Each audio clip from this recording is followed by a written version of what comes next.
আসসালামু আলাইকুম ওয়া রাহমাতুল্লাহ। আরবি আরাকান বাংলা নিউজে আপনাদের স্বাগতম। সঙ্গেই থাকছি আমি আয়েশা। আজ 11 ফেব্রুয়ারি 2025।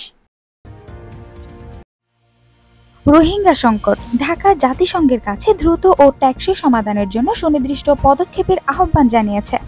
রোহিঙ্গা ইস্যু ও অগ্রাধিকার বিষয়ক বাংলাদেশের প্রধান উপদেষ্টা ডক্টর খলিলুর রহমান 7 ফেব্রুয়ারি জাতিসংঘ মহাসচিব আন্তোনিও গুতেরেসের সাথে দেখা করে 2025 সালে অনুষ্ঠিত হতে যাওয়া রোহিঙ্গা মুসলিম এবং মিয়ানমারের অন্যান্য সংখ্যালঘুদের উপর জাতিসংঘের আন্তর্জাতিক সম্মেলন নিয়ে আলোচনা করেন।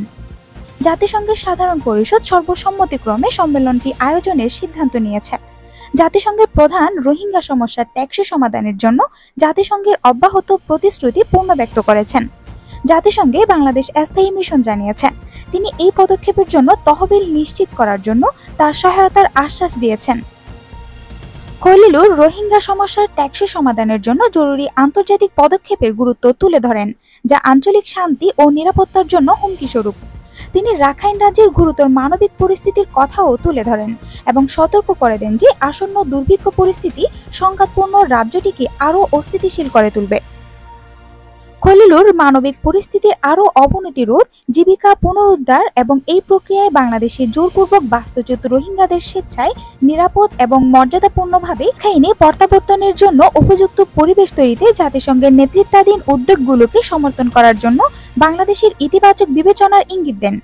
জাতিসংঘ প্রধান এই সংকটময় মুহূর্তে রাখাইনে জাতিসংঘের নেতৃত্বে মানবিক সহায়তা প্রদানে বাংলাদেশের অপরিহার্য ভূমিকার স্বীকৃতি দেন।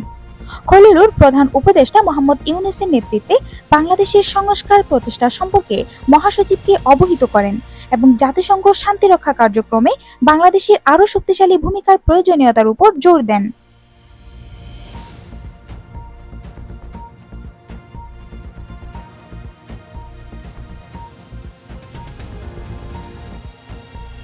মায়ানমারের সেনাবাহিনী 6 মাসে 2100টিরও বেশি বিমান হামলা চালিয়েছে।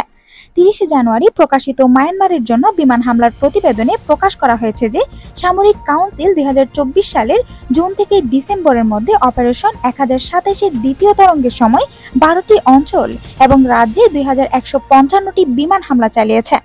লক্ষ্যবস্তুভুক্ত অঞ্চল এবং রাজ্যগুলির মধ্যে রয়েছে মান্দালয়, সাগাইং, মেগুয়ে, তানিনথারি এবং বাগো অঞ্চল এবং রাখাইন কাচিন, চীন, কারেন, কারেনি, দক্ষিণ শান এবং উত্তর শান রাজ্য মান্দালয়ের সবচেয়ে বেশি সংখ্যক বিমান হামলার শিকার হয়েছে। 500টিরও বেশি আক্রমণের সম্মুখীন হয়েছে।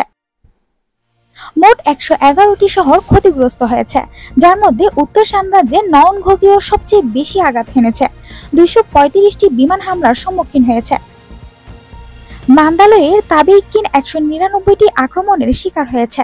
সাগাইংয়ের পিনলেবু 172টি, রাখাইনের আন 151টি এবং চীনের মিন্দা 93 বার আঘাত হেনেছে। এই সময়কালে সামরিক পরিষদ গ্রাম, সরকারি ভবন, শরণার্থী শিবির, স্কুল, হাসপাতাল, ধর্মীয় স্থান এবং স্মৃতিস্তম্ভ সহ বেসামরিক লক্ষ্যবস্তুতে 100টিরও বেশি বিমান হামলা চালিয়েছে। এই হামলায় 4টি ক্ষেত্রে রাসায়নিক অস্ত্রের ব্যবহারও জড়িত ছিল। 2টি ক্লাস্টার বোমা হামলা এবং 1000 পাউন্ড এবং 500 পাউন্ড বোমা ব্যবহার করে হামলা চালানো হয়েছিল। প্রতিবেদনে সতর্ক করা হয়েছে যে ক্লোজ এয়ার সাপোর্ট CAS অভিযান সাধারণত সকাল এবং বিকেলে করা হয়, যেখানে সামরিক এলাকায় লক্ষ্যবস্তু বোমা হামলা মধ্যরাত এবং ভোরের দিকে ঘটে। বেসামরিক নাগরিকদের এই সময়গুলোতে বিশেষভাবে সতর্ক থাকার জন্য অনুরোধ করা হয়েছে। বিমান হামলা চালানোর সময় সামরিক পরিষদ যুদ্ধ বিমান, হেলিকপ্টার, পরিবহন বিমান এবং আক্রমণকারী ড্রোন মোতায়েন করেছিল। সর্বাধিক ব্যবহৃত 5টি বিমান ছিল রাশিয়ান এবং চীনা তৈরি জেট। উপরন্তু 2024 সালের ডিসেম্বরে সামরিক বাহিনী গোয়েন্দা অভিযানের জন্য চালিত প্যারাশুট চালু করেছিল। অভ্যুত্থানের পর থেকে বিমান হামলার ফলে উল্লেখযোগ্য বেসামরিক হতাহতের ঘটনা ঘটেছে।